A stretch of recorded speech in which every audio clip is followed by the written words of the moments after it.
Po tayo ngayon. Itong sprocket ng motor ko ay dati ko nang winelding. Ngayon papalitan ko siya ng panibagong sprocket kasi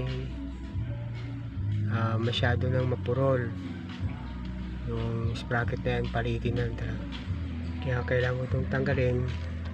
Gagamitan ko to, yan, yung grinder. Okay.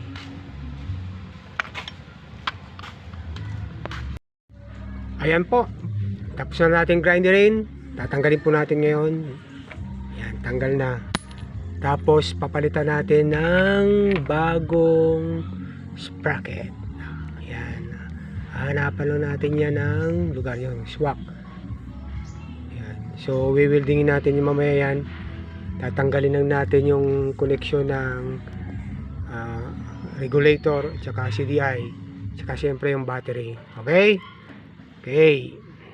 Ito, i-disconnect lang yung battery. Ito lang tatanggalin. Yan. Itong regulator, tanggal na rin. Tsaka yung CDI, tanggal na rin. Yan lang. Tanggalin mo na connection. Yan, gagamitan natin ng welding para weldingan natin to. Yan. Ito, dito natin titirahin. Yan. Shout out pala sa hiniraman kong welding machine. Yan. I-share natin siya. Like and share. Itong mabuting kaibigan na nagpapahiram ng welding machine. Yan.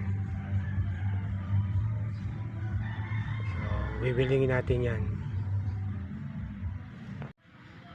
Ayan na po, tapos na ang pag-welding.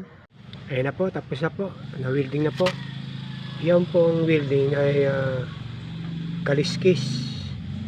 Tingnan nyo po, napakaganda ng welding ko. Kaliskis. Yan ang welding.